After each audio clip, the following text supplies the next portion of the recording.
Welcome to the Experience Darden podcast. I'm your host, Brett Twitty, and you are listening to a new episode. So in this episode of the podcast, I'd like to feature a conversation I recently recorded with Brigitte Fox. Brigitte is a first-year student here at Darden, and she is also a veteran.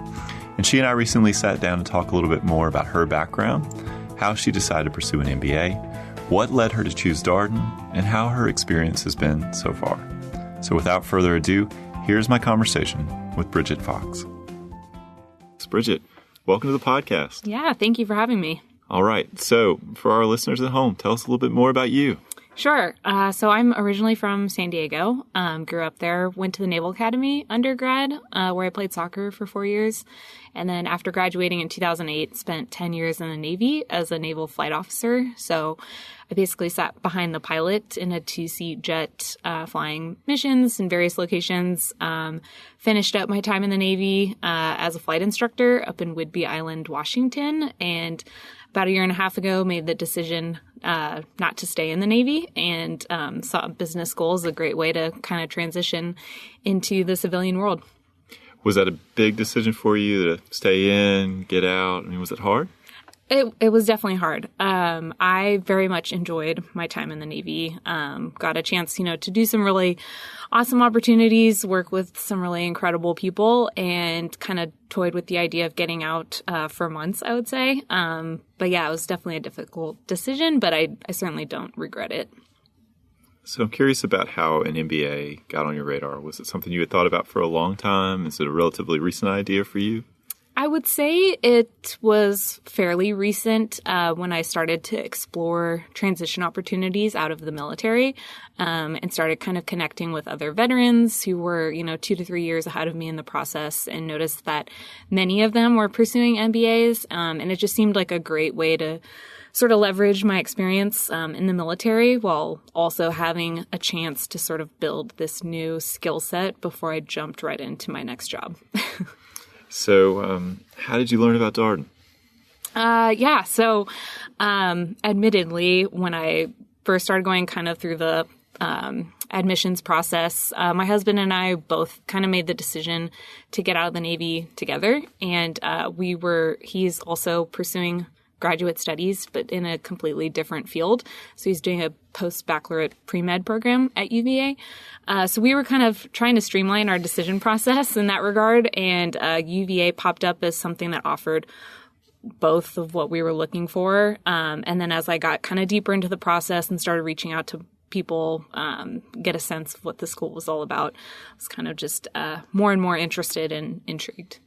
What resonated with you? I'm curious. So I would say, from the get-go, from probably, my first interview experience, which, having been on the West Coast, I actually interviewed in California at the Google campus. So I didn't even come to Darden, but I still just immediately felt this sense of community, from that entire experience, and having the chance to interact with some of the alumni that were conducting the interviews, you could just tell that they were all really excited to be a part of Darden and really excited to see each other. And I just didn't get that kind of sense of belonging and community at any of the other schools I was interviewing with.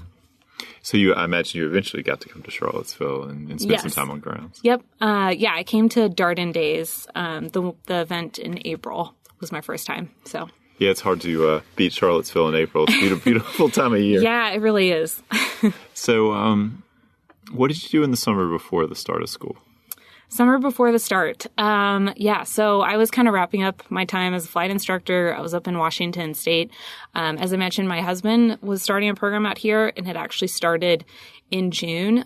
So we kind of took advantage of the opportunity when we were moving across country to just make a road trip, driving all the way from, the West Coast to the East Coast, and took some time visiting family in California. We stopped through some of the parks in Utah, did some camping and some hiking, ran the Boulder 10K in Colorado as we kind of made our way out here. So that made up a decent portion of the summer. And the rest of the time was just kind of, enjoying my last few chances of flying, and kind of visiting with the friends that I had made up in Washington before leaving for good. Mm-hmm. Do you miss flying? I do occasionally, especially on days like today when it's beautiful out. It's tough to beat that kind of whole experience of getting above the clouds and just kind of taking a break away from the desk life. But that being said, there's something that I very much cherish about coming home at the same time every night. That's just been really nice to have these past few months. So I'm curious a little bit about your experience as a first-year student. I've heard from some of your peers that there's a learning curve in the first year. Absolutely. So what was the process of sort of adjusting to life at Darden like? Oh gosh, it's a whirlwind. Darden is very much that sort of immersive process, which actually reminded me a lot of how they go about indoctrinating you at the Naval Academy. Surprisingly, you kind of just from the get-go hit the ground running, and before you know it, you're 2 quarters in with an internship lined up and kind of wondering what happened in the past 4 to 5 months. But yeah, I would just say, it's one of those things you just kind of have to trust the process and take it day by day. What, for you, do you think was the biggest adjustment? So I was, anticipating a pretty heavy workload academically. What I guess wasn't so much prepared for were all of the other avenues that require a lot of the time commitment. So, the social aspect, which is huge at Darden, as I kind of alluded to earlier with the whole community, like the section spirit, if you will, the Darden Cup, all of those extra kind of curricular activities associated with that, as well as, recruiting and whatnot, take up a good chunk of time. So I think it's helpful to, if you can, come in with the understanding that that's how it's going to be, at least in the first few months, and be a little bit prepared to assess what you want to prioritize when that moment comes, would have been something I think I could have benefited from. Mm-hmm. So how did you find your way through all of that prioritization? Was it just trial and error? A little bit. Yeah, certainly. I think, I relied heavily on my previous experience of, preparing for deployments, believe it or not, and just going through kind of that workup and preparation cycle. And I think it's, just important to take it day by day. And if things fall out, they fall out. It's not the end of the world. If you can, kind of manage and compartmentalize and prioritize, you'll make it through. So we're having this conversation for our listeners in quarter 3 for Brigitte, and I'm curious about whether it's starting to feel manageable at this point, or you found your rhythm, things have clicked for you. Definitely. Yeah. It's one of those things. I think it's reps and sets, and after a couple months of it, you kind of get into a groove. What works, what doesn't. You get adjusted to the case method, kind of how to intake that type of information and how to better prepare for class more efficiently. Because that first couple months is, like you mentioned, a pretty steep learning curve, and adjusting to that whole, new way of absorbing information and then being able to communicate your points of view in class takes a little bit of time to get used to. But at this point, going through it so many times, it has become, felt a little bit more manageable. So what's been the most surprising thing to you about this past, 5-6 month period? Most surprising thing. I kind of touched on it already, but I would say just the amount of information and exposure that you get. I understood that you're going to get to, interact with different companies and representatives from different industries, but the, just continuous exposure and, opportunities that are presented to you all within the first few months of school while you're trying to juggle, all of those academic and social events is pretty overwhelming. And I think in some cases you can tend to lose sight of the fact that this is a really great opportunity. And it's important to, keep that in mind and be able to take advantage of it when you can. Mm-hmm. So one of the things that I sometimes hear from servicemen and women separating from the military is you don't know what you don't know, and you're trying to figure out, what industries might be of interest to you and how you leverage your background to future role responsibilities. How did you work through that? Sure. So, as I kind of mentioned, while I was still in the Navy and sort of reaching out to fellow veterans who were 2 to 3 years ahead of me in the process, I started to kind of just pick their brain and ask what they were, pursuing at that time. And I noticed quite a few of them were pursuing consulting, which was interesting. They had a variety of different backgrounds within the military and then went to different business schools. So I just found it kind of interesting that a lot of them were pursuing that, and started to just kind of dig a little bit deeper about what led them to that route.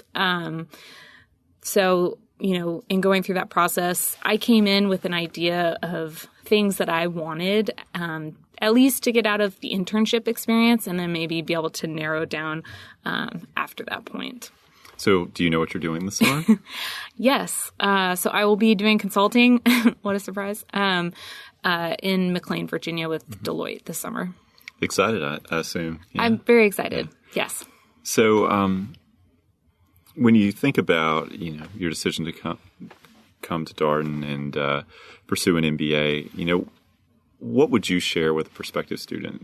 Sort of these are the lessons that I learned. These are the things that I think would be helpful.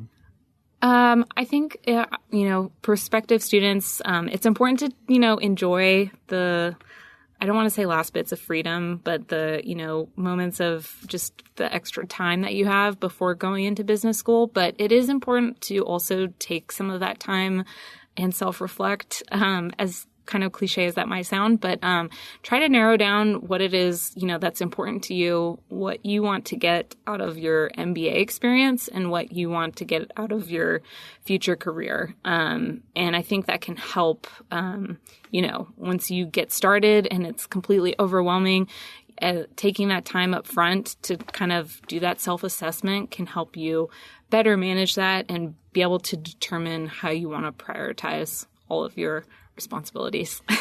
Yeah, the thing that I've been struck by as I've talked to both first years and second year students is that certainly, as a first year student, you're really, really busy. And then second year student, there's this selectivity aspect to it. You sort of pick paths and you choose to be involved heavily in things. And it seems to come back around that maybe if you've lined up everything for the summer, you might have a little bit more downtime. Talked with people who are doing DWCs and, really focusing on, really embracing these last few moments that they have with their classmates. But your point about time is a really, really good one, because certainly for the first year plus when you're in business school, you're very, very busy. I imagine you've felt some of that. Yeah, definitely. And I think, just kind of having taken that time up front allows you a little bit more flexibility to at least explore, the various opportunities that are presented to you. And, just going on with that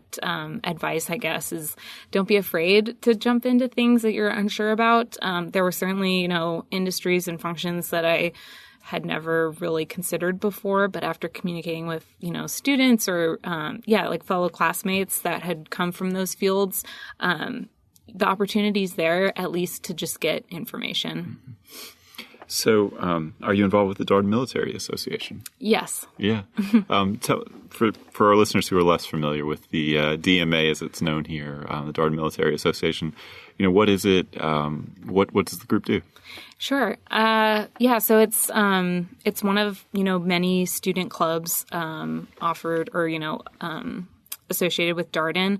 It's open to, veterans and other individuals interested in kind of learning more about military veterans in that respect. But it's primarily, comprised of veterans who have completely left active duty and those that will be going back to active duty after Darden. So a lot of different backgrounds, from different branches, Navy, Marine Corps, Army, et cetera. And just like any other clubs, we host and conduct multiple events throughout the year, and that sort of thing.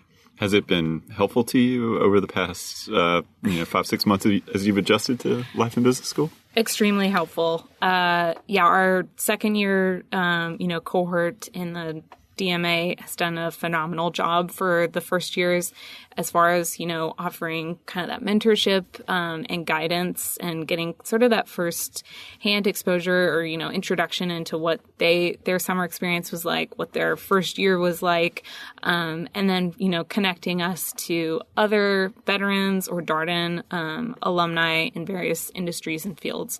So it's been very, very helpful. Do you hope to be involved in a leadership role? And you think about your second year, is that something that's important to you? I am certainly open to it, and was actually just chatting with a learning teammate, section mate, and a fellow veteran of mine about that very topic, that we're both interested, yes. Mm-hmm. So what's been your favorite thing about Darden so far? So I kind of alluded to it earlier, but with kind of that sense of community, it's just from the get-go, again, just sort of hitting the ground running, this very immersive experience. And in some cases, it can feel like you're forced to hang out with these people so often. But it really just does, you're going through this very unique experience together that not many other people will ever fully kind of understand, what has happened the past few months. So being able to kind of have that uniqueness as a relationship foundation is really powerful and just develops this really strong sense of camaraderie and community that, I can understand now when I went through the interview process, when I was going through the application steps, why alumni were so excited to see each other and why they really, felt this strong belonging to the community. So I have to ask, what section are you? I'm in Section E. Section E. So what color? We're black and yellow. I believe your mascot may be a banana. Somebody said that Banana, earlier? vulture, I don't know. It's interesting to me. I did not know that the sections, before I came to Darden, maybe you felt this a little bit too, I did not know that the sections were such a strong source of identity and how sticky it is, right? You'll have alumni come back and they'll be like, I was Section E. Yep. Oh, yeah. In 20 years ago, and it's still a big deal. Yeah, certainly. And I think it just all goes back to, that first year is very tough to replicate at any other program. And so going through that with these, groups of individuals, you're always going to have that unique bond, I guess. Yeah, it's the crucible of the whole thing, right? Mm-hmm. You are obviously learning a lot. You're really being pushed. You're pushing each other. Also imagine, you've got a lot on your plate, right? Mm-hmm. So everybody's kind of in that same boat where you're all progressing towards, various goals, but kind of through a shared enterprise. So yes. I could see how that would, and you've got Darden Cup too. So yeah. Don't think Section E is doing too well, but got a few events to go, so maybe we'll make up for it. Hope springs eternal. Yeah. Well, Brigitte, thank you so much for your time today. It was a pleasure. Yeah, thank you for having me. And that was my conversation with Brigitte Fox, a first-year student in our class of 2020.